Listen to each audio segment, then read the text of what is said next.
A gente vai finalizar essa aula de hoje com a tal gaiola, que era a curiosidade de vocês, por que essa gaiola na aula de teoria psicossexual. A gente quer fazer uma analogia meio que entre gaiola, psicanálise. A gente sabe que, na verdade, a gaiola tem um objetivo, né? Reter, deter, aprisionar o passarinho, que nasceu para voar, para ser livre, para ter a liberdade de voar. E, de repente, com a gente não é diferente. Você vê que, muitas vezes, nós também nos tornamos prisioneiros de quem? De nós mesmos. Da nossa própria história, daquilo que nós trazemos na memória afetiva, e, por vezes, são coisas tão cruéis, coisas tão difíceis, coisas que nos aprisionam. Às vezes, é a própria boca. Aquilo que a gente fala, é verdade ou não é? Tem um poder tremendo que nós não imaginamos o poder que a nossa palavra tem. Me lembro que trabalhava no Padre Severino, uma instituição de menor infrator, aqui na Ilha do Governador. E um dia o garoto falou assim: tio, minha mãe sempre falou que ia dar para bandido, que ia dar para ruim, que não seria nada. Olha o que hoje eu sou. E eu falei: caramba, o que me veio na mente? O poder da palavra daquela mãe. Ele falou: fazer 18 anos semana que vem. Eu falei: meus parabéns. Ele falou: parabéns nada. Você transferido para Bangu 8. Eu peguei 35 anos de cadeia fechada. A mesma boca que abençoa, amaldiçoa. E a gente precisa entender o poder que essa palavra tem, o quanto nós nos tornamos prisioneiros por uma palavra dita lá atrás e nós guardamos, tomamos posse daquilo e levamos para uma vida inteira. Lembra do meu paciente? Rico, advogado, funcionário público, casamento perfeito, um filho, mas infeliz. Que a história está lá na comunidade onde ele sempre morou. A palavra fica presa. Às vezes, não está na palavra que a gente disse, mas naquilo que a gente tem se tornado, feito ou sido. A nossa história de vida tem um poder muito grande de nos aprisionar. Quantos lembram? Ah, mas quando eu era pequeno, quando eu morava em tal lugar, quando eu era. E por aí vai. Às vezes é o próprio vício que a gente cria para nós mesmos, seja químico, seja moral, são vícios que nos aprisionam. Às vezes é o próprio corpo, a gente se torna escravo dele, é verdade ou não é? É a etiqueta, é a grife, é a marca. Não é isso que a gente vale? De olhar para meu sapato hoje, um Mr. Cat. E a gente vai meio que valorizando aquilo que a gente veste. Quando, na verdade, nada disso aqui tem valor. Passa, acaba. E o que vale é o que há dentro. E aí a gente pensa, então, em tantas coisas que podem nos aprisionar. Às vezes é um relacionamento. Sabe aquele relacionamento tóxico? Que não acrescenta, que não edifica, que não te empurra para frente, pelo contrário, te detém, te retém, te mantém estacionado, estagnado no mesmo lugar. Pode um relacionamento aprisionar. Às vezes, é uma relação de dependência emocional. Já viram falar? Que não tem nada a ver com amor, mas que se confunde, se mistura, se mescla. Parece que é amor e ama tanto meu iaiá, meu ioiô, meu ar que eu respiro, e a pessoa vive aquilo como se não sobrevivesse sem o outro. E fica preso àquela relação por tantos anos, tantos tempos, e não consegue soltar. Mas eu quero falar talvez de algo muito mais profundo, que nos aprisiona e que nos adoece. O ódio, o rancor, a mágoa, a não liberação de perdão. E a gente sabe que tem um poder muito grande de aprisionar, nos manter detido por muito tempo. O ódio, o rancor ou a mágoa é algo que não acrescenta nada. Pelo contrário, só nos aprisiona. E aí eu penso, então, na história de um paciente bem interessante. E ele conta que ele era bem pequeno ainda, seus 5, 8 anos de idade, ele achava que a família dele era a melhor família do mundo. Porque o pai era caminhoneiro e ele tinha referência do pai como herói. Cortava asfaltos, rasgava estados, ele tinha o pai como herói. A mãe, costureira, trabalhava dia e noite para dar o sustento à família. Ele conta que tinha um irmão com hidrocefalia, aquela doença que a cabeça do bebê cresce e o corpo mingua. Não andava, não falava, só aprendeu a falar uma única palavra: mamãe. Olha o poder dessa palavra. E uma irmã apática a tudo e a todos. E ele achava que ainda assim a sua família era a melhor família do mundo. Ele conta que até que um dia o seu pai chegou de viagem e falou assim: filho, vou te levar para conhecer a mulher mais importante do papai. E ele pensou com seus 5, 8 anos de idade: a mulher mais importante do meu pai não seria minha mãe? E subiu no caminhão e foi. E chegando a uma lanchonete, ele conta que uma mulher muito bonita se apresentou ao seu pai e lhe beijou na boca. Apesar da idade, ele entendeu que aquela mulher era a amante do seu pai. E ela lhe trouxe um pastel muito bonito. Todo mundo gosta de comer pastel. Professor, um caldo de cana, um pastel. Até salivamos, né? Pois é. Ele só não sabia que o mal existe. E a gente, por vezes, não acredita muito nisso, né? Mas existem pessoas más, capazes de fazer qualquer coisa para ter o que você tem, para ser o que você é, para ser como você é, se vestir como você se veste, falar como você se fala. A tal da inveja, né? Pessoas que querem ser você. Aquele pastel havia sido trabalhado num terreiro de algo e tinha um objetivo: destruir aquela família. E pessoas pagam qualquer preço para conseguir o que querem. E ele conta que ele comeu aquele pastel e a sua vida mudou completamente. Ele gerou um ódio, um rancor, uma mágoa tão grande pelo pai dele que ele conta que já não chamava mais o pai de pai, chamava de verme, de troço, aquele homem, seu pai. Ele não admitia mais usar o termo meu pai. Olha o que algo pode nos aprisionar e nos tornar presos de nós mesmos. Foi uma infância de muitos conflitos, de muitos embates com aquele pai. Não admitia estar debaixo do mesmo teto que o pai. Ele cresceu, tornou-se um homem e aos 22 anos de idade, ele conta que uma notícia bombástica chegou por telefone. Seu pai morreu no interior de São Paulo. Um infarto fulminante o matou. E só você pode liberar o corpo do seu pai. E ele conta que ele relutou, blasfemou, murmurou, mas a mãe falou: filho, vai liberar o corpo do seu pai, apesar de tudo, é seu pai, né? E ele conta que ele foi. Ele conta que a vida adulta nunca foi tão longa para ele, porque cenas vieram à sua mente. Lembra da infância? O primeiro 10 que ele tirou na escola, falou: pai, eu tirei 10! E o pai lhe deu um tapa na cara e falou: seu vagabundo, você não trabalha, só estuda, tem que tirar 10 mesmo. Lembra da marca? Do trauma? Pois é. Ele se lembrou que seu pai nunca foi à escola. E pai que é pai vai à escola, não vai? Para receber aquele pente do Flamengo que não penteia, aquele presto barba que não corta nada. Nunca foi à escola porque achava uma palhaçada pai ir para a escola. Ele se lembrou que o pai nunca lhe falou de drogas, de sexo, de violência, de coisas que pai fala para filho. E ele foi tomado por um ódio maior do que ele já tinha. Ele conta que ele deu um murro no painel do carro e falou: eu nunca digam nunca. E ele falou: eu nunca vou liberar o perdão para esse verme.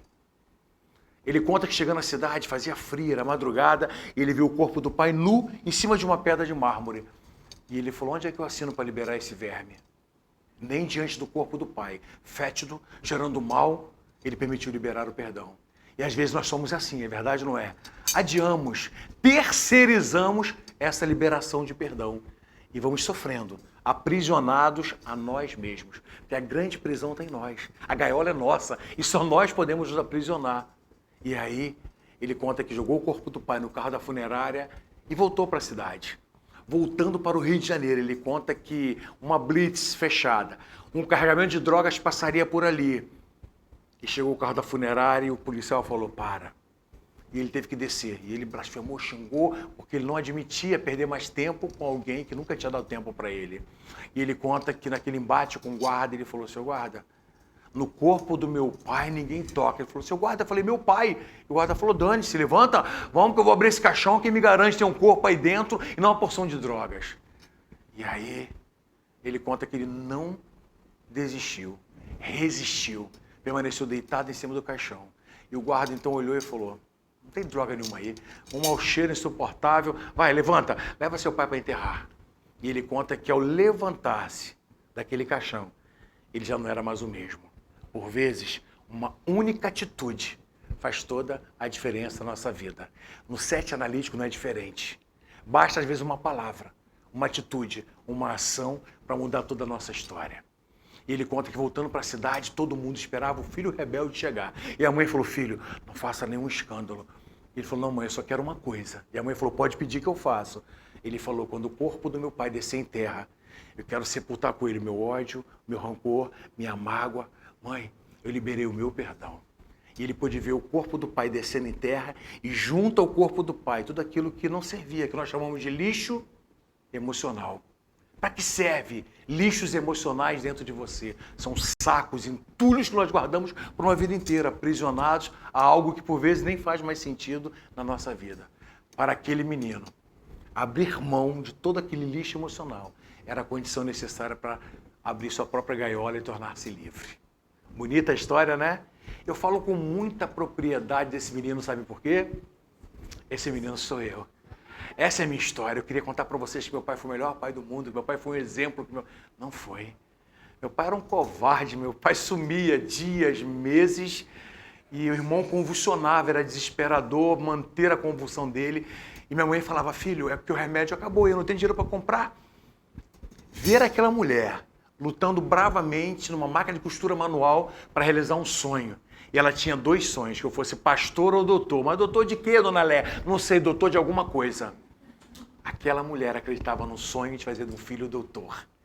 Isso aí eu sei o quanto me custou caro, o preço de se tornar um doutor. Ela olhava a porta do meu consultório e falava, é o meu filho, o orgulho de uma mãe de transformar um sonho em realidade. Mas a condição para eu chegar até aqui foi necessário fazer o quê? Abrir minha própria gaiola. E a psicanálise faz isso. Só a análise, só os 7 analíticos permite isso. Você se permitir abrir a sua gaiola. Nenhum psicanalista pode abrir a sua gaiola. Só você mesmo é que tem esse direito e o dever de dizer, eu mereço ser livre. Contar, viver uma nova história. E aí você descobre o quanto é necessário se permitir a isso.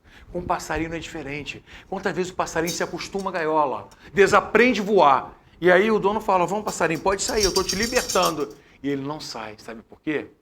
Acostumou à gaiola, desaprendeu a voar. Quantas vezes nós nos acostumamos às nossas próprias mazelas, aos nossos próprios problemas, às nossas próprias questões. E não aceitamos mais sair da nossa gaiolinha de preferência. E hoje a aula é encerrada dessa forma, te convidando a talvez abrir suas próprias gaiolas. Talvez é liberar o perdão a alguém, talvez é consertar aquilo que lá atrás não foi consertado, talvez é rever tua postura, tua condição, teu jeito de ser, tua forma de viver. Gaiolas precisam ser abertas. Sabe por quê? Eu compreendi que se você não libera, o corpo vai liberar.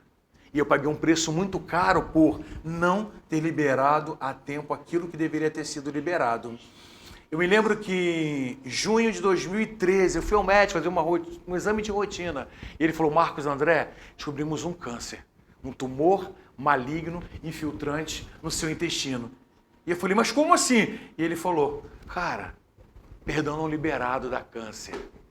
E eu venho então alertar vocês, futuros profissionais de saúde mental.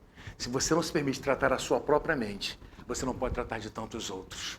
E a condição necessária talvez seja essa. Sair daqui hoje pensando, o que eu preciso me libertar para que eu não necessite mais viver o que talvez o Marcos André viveu. E aí eu me lembro, quando ele deu essa notícia, eu falei, cara, é um câncer, é um tumor, é maligno, é infiltrante, você pensa morrer no dia seguinte. E ele falou, você tem 2 chances. Ou você luta contra esse câncer, ou ele te mata. Eu falei, doutor, eu vou lutar. Ele falou, então chore tudo que você puder chorar nesse consultório. E eu atravessar aquela porta ali, vai em busca da sua vida. Eu falei, não, doutor, a minha vida eu já encontrei. Eu vou em busca de tantas outras vidas. E olha, eu hoje, no Alves de Oliveira, buscando vidas. Eu confesso que eu saí dali desnorteado, sem saber o que fazer. Ainda tinha que esconder o diagnóstico da minha mãe, que era idosa, doente. E ela falou, filho, e aí o que deu o exame? Eu falei, um negocinhozinho. Ela é um câncer? Eu falei, A mãe não se engana, né? E de repente eu me vi.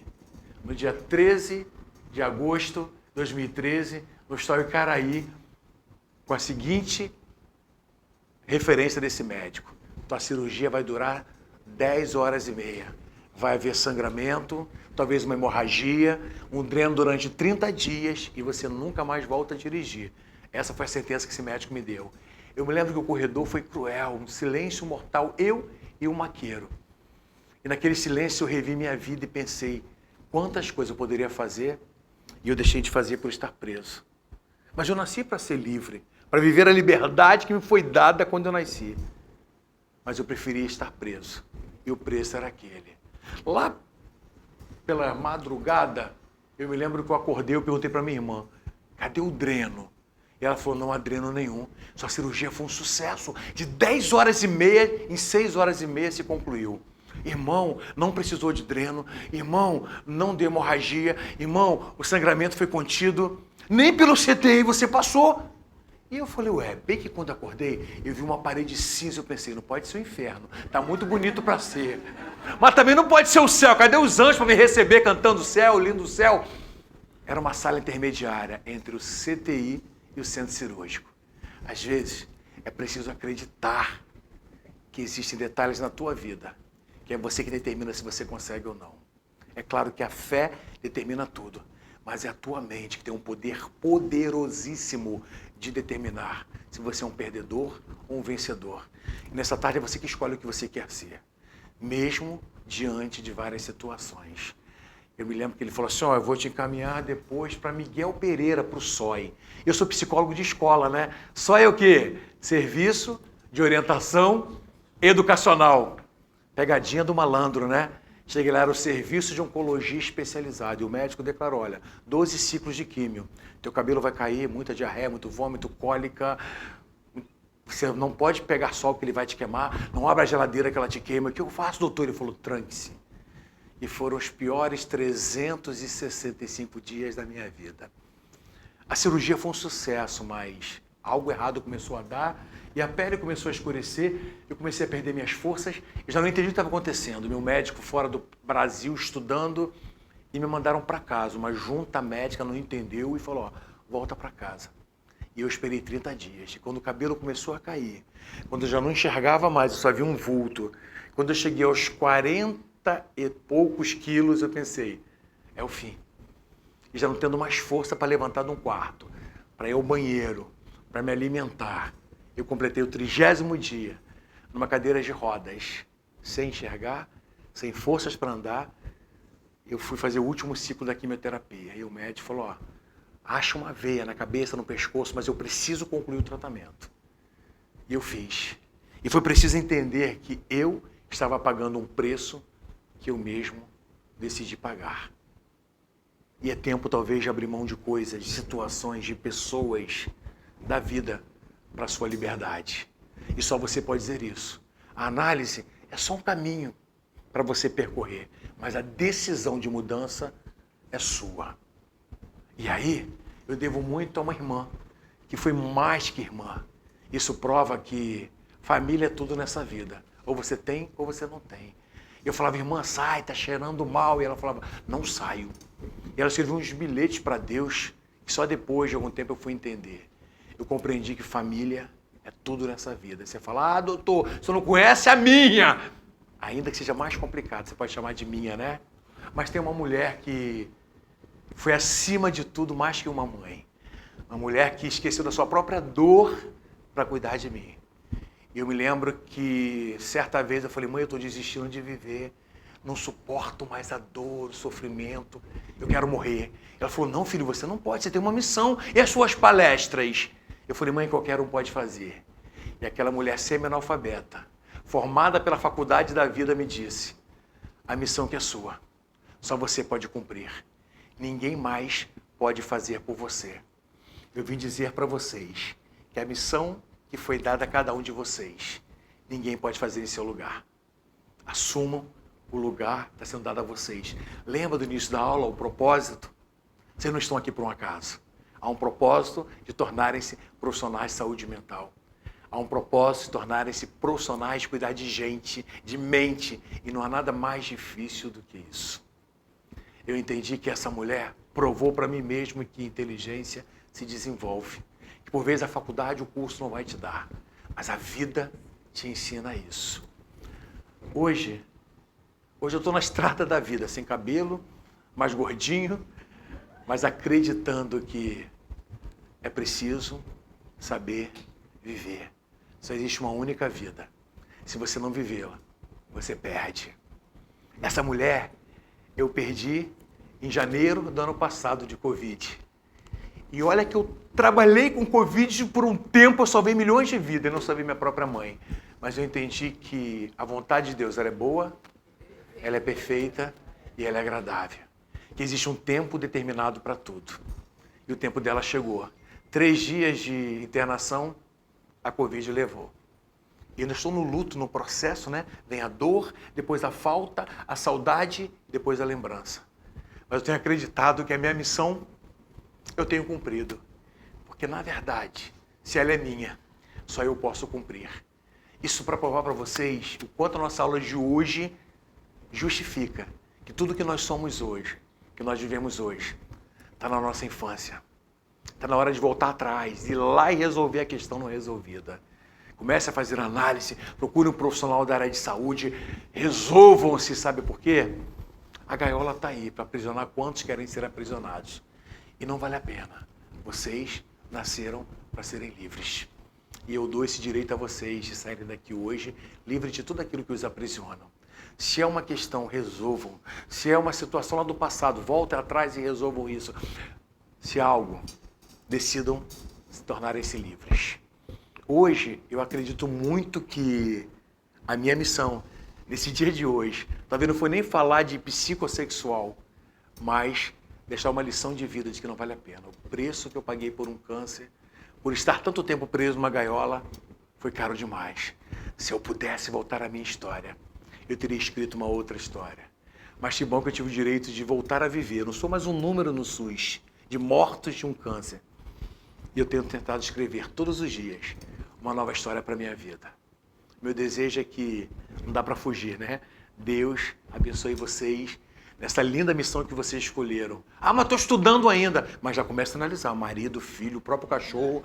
E a gente vai analisando porque a gente entende que a nossa missão é essa.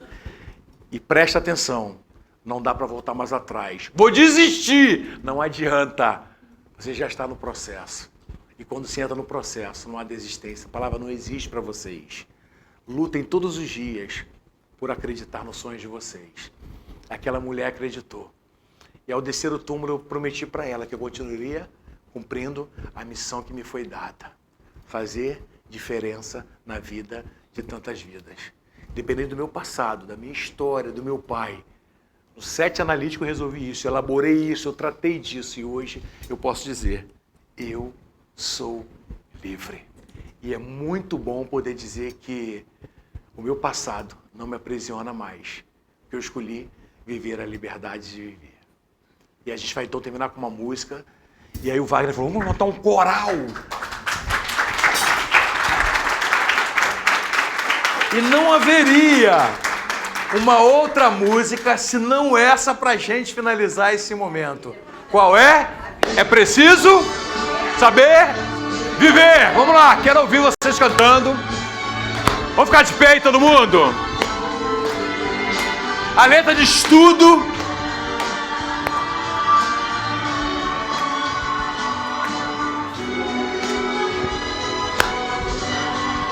Vamos lá, quero ouvir, hein? Vamos lá. Seja feita de ilusão, pode até ficar maluco ou morrer na solidão. É preciso ter cuidado pra mais tarde não sofrer. Diga! É preciso saber viver. Toda pedra do caminho você pode retirar. Numa flor que tem espinhos você pode se arranhar. Se o bem e o mal existem, você pode escolher. É preciso saber viver. Quero ouvir! É preciso Saber viver. É preciso saber viver. É preciso saber viver. Saber viver. Vamos lá, de novo, do início. Quem espera? que a vida Olha aí. seja feita de ilusão. Pode o quê? Pode até ficar maluco ou morrer na solidão. É preciso ter cuidado pra mais tarde não sofrer. Diga! É preciso saber viver. Toda pedra do caminho você pode retirar. Numa flor que tem espinhos você pode se arranhar. Subindo! Se o mal e o mal existem, você pode escolher. É preciso saber viver. É preciso Saber viver. É preciso saber viver. É preciso. Saber viver. Saber viver. Vamos lá, só as mulheres agora! Tá bonito! saber viver. É preciso saber viver. É preciso saber viver. Vamos lá, só os homens agora! Quero ver! Ih, tá muito fraco, não. Todo mundo! É preciso saber viver. É preciso saber viver.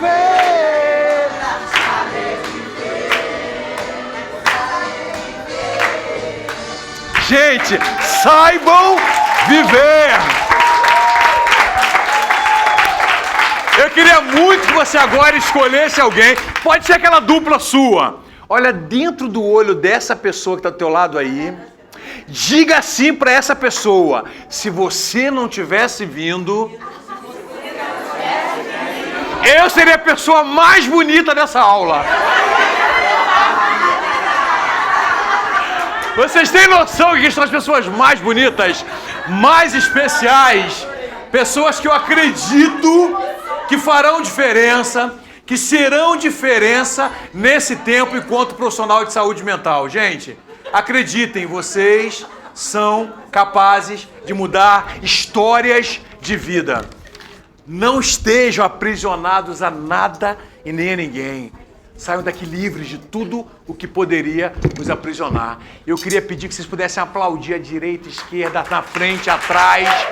Aí estão os valentes, os guerreiros.